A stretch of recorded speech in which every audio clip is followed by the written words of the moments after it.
கடை பிரியாணியோட ஓனர் தமிழரசன் அவரை சந்திச்சு நிறைய விஷயங்கள் கேட்கலாம் வாங்க. வணக்கம் சார். வணக்கம்.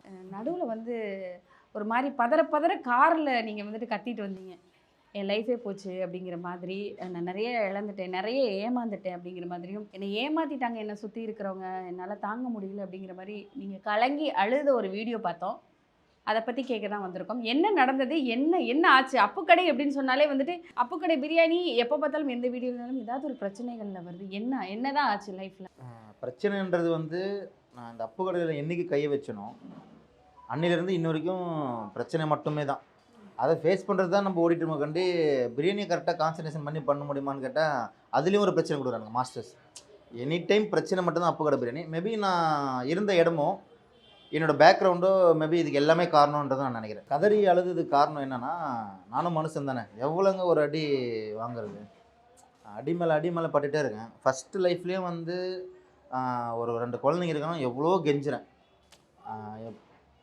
எப்படி சொல்கிறது, காலில் உயர்ந்த குறி அவ்வளோ கெஞ்சுறேன். அவங்க வந்து ஒரு 2 குழந்தை இருக்குது, சரி ஓகே, இந்த உலகத்தில் யார் தப்பு பண்ணல. இப்போ நானும் வந்து உத்தமன்னு சொல்ல மாட்டேன், நானும் தப்பு பண்ணியிருக்கேன் தான். யாரும் நீங்கள் தப்பு பண்ணல. இல்லை, எனக்கு புரியல. உங்கள் ஃபர்ஸ்ட் ஒய்ஃப் உங்களை விட்டுட்டு போயிட்டாங்களா? இல்லை, ஃபர்ஸ்ட் ஒய்ஃப் வந்து ஒரு அஃபேரில் போனாங்க.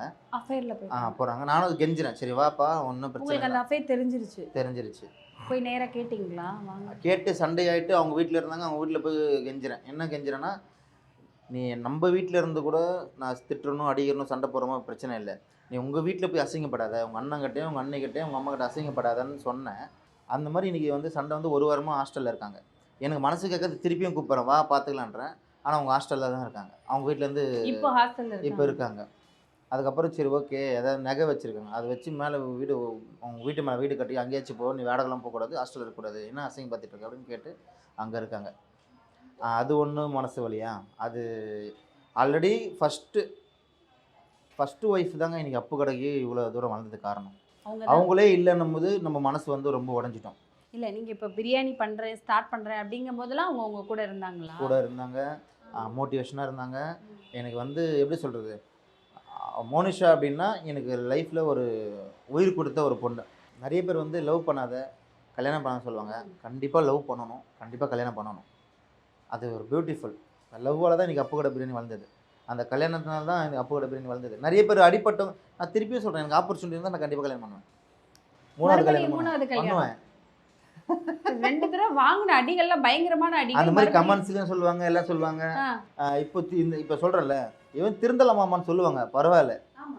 நீ வந்து இப்போ டைலாக் ஒன்று இருக்குல்ல, மீண்டும் லௌகிக கதவுல தான் புரியல, முட்டி போட வைப்பா அப்புறம் ஜெட்டி போட வைப்பேன், அதான் ஜெட்டி போட வச்செல்லாம் பரவாயில்ல குருஜி அப்படின்ற மாதிரி. லைஃப்ன்றது வந்து ஒரு ஷார்ட்டுங்க. லவ் பண்ணலாம், யாராவது ஒரு ஆளை தானே பண்ண முடியும், தொடர்ந்து அப்படி இல்லை. நான் லவ் கிடையாது, நான் லவ் பண்ணுறேன், நீ லவ் பண்ணலன்னா அதுக்கு நானே பண்ண முடியும். கரெக்டுங்களா? எனக்கு ஒரு பார்ட்னர் வேணுங்க. இன்றைக்கி ஒரு பொண்ணு என்கிட்ட பேசுகிறாங்க. அவங்க வந்து ஒரு 8 இயர்ஸ் லவ் பண்ணுறாங்க. அவங்களோட ஃபீலிங்ஸ், நான் அழுதுனால என்கிட்ட ஃபீலிங்ஸை வந்து அண்ணான்ட்டு பேசுகிறாங்க.